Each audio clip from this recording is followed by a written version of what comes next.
দুই বন্ধুর ডোন ব্লগে সবাইকে আমন্ত্রণ জানাই।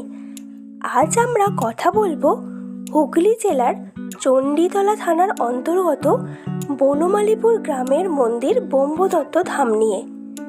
তার আগে বলি এই মন্দির নিয়ে কিছু অজানা তথ্য। ইনি হলেন শ্রী নারায়ণ মহারাজ, পুনের নারায়ণপুরের এক সাধু। ইনি চেয়েছিলেন ভারতের 4 বিভিন্ন জায়গায় দত্তধামের মন্দির করবেন। এখনো পর্যন্ত 3টি দত্তধামের মন্দির তৈরি করা হয়ে গেছে। প্রথমটি শিবা দত্তধাম, যেটার অবস্থান মধ্যপ্রদেশের জালকতি মহেশ্বর গ্রামে। দ্বিতীয়টি অনুসুয়া দত্তধাম, যেটার অবস্থান কন্যাকুমারীর অঞ্জু গ্রামে। আর তৃতীয়টি হল হুগলি জেলার চণ্ডীতলা থানার অন্তর্গত বনমালীপুর গ্রামের ব্রহ্মদত্ত ধাম। মন্দিরটি স্থাপিত হয়েছিল 2018 সালের 8ই ফেব্রুয়ারিতে। মন্দিরটি তখন সম্পূর্ণ তৈরি হয়নি, কোনো কারণে মন্দিরটিকে উদ্বোধন করে দেয়। ঠাকুরটিকে কলকাতা থেকে বাজনা বাজিয়ে গাড়ি করে আনা হয়েছিল।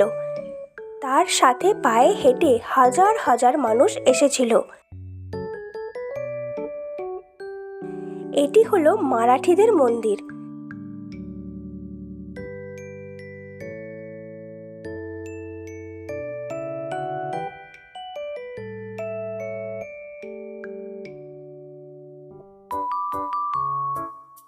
এটা হলো মন্দিরের ভেতরটা। মন্দিরে আসবে, পুজো দেবে না, তাই কখনো হয় নাকি? সব থেকে ভালো নিয়ম কি জানো? এখানে পুজো দিতে গেলে কোনো পান্ডা ধরতে হয় না। এবার তোমরা ভাবছো পুজো দেওয়ার সময় কখন? একটু ওয়েট, সেটাও বলবো। শুক্রবার থেকে বুধবারের নিয়ম। সকাল 8টায় আরতি, সন্ধ্যে 7টায় আরতি। পুজো দেওয়ার সময় হলো সকাল 8টা থেকে রাত 8টা পর্যন্ত। যে কোনো সময় পুজো দিতে পারবে। শুধুমাত্র বৃহস্পতিবারের অন্য নিয়ম। সকাল 9টায় আরতি, দুপুর 1:30 আরতি, দুপুর 2টোয় ভোগ বিতরণ। সন্ধ্যে 7টায় আরতি হওয়ার পর হরিনাম কীর্তন সহকারে পালকি নিয়ে ভ্রমণ রাত্রি 9:30 পর্যন্ত। আর ভোগ বিতরণের জায়গায় পাখার ব্যবস্থাও রয়েছে।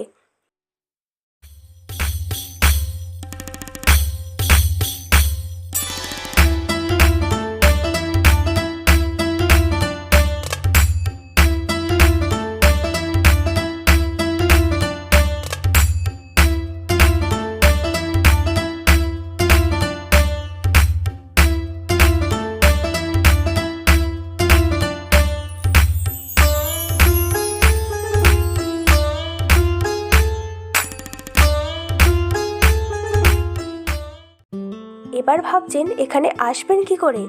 হাওড়া থেকে বর্ধমানে কট লাইনে ট্রেন ধরবো, বারুইপাড়া স্টেশনে নামবো। ওখানে কাউকে জিজ্ঞাসা করার প্রয়োজনও পড়বে না যে মন্দিরে যাব। ওখান থেকে অটো ধরে বনমালীপুর মন্দিরে আসা যায়। অত কি ভাবছেন? দেরি না করে তাড়াতাড়ি চলে আসুন বাবা ব্রহ্মদত্তর মন্দির দর্শনে। ভিডিওটি ভালো লাগলে তবেই লাইক করো, ভালো না লাগলে বা ভুল কিছু হলে সেটা কমেন্ট করে জানিও। সবাই ভালো থাকো, সুস্থ থাকো। দেখা হবে পরের ভিডিওতে। টাটা।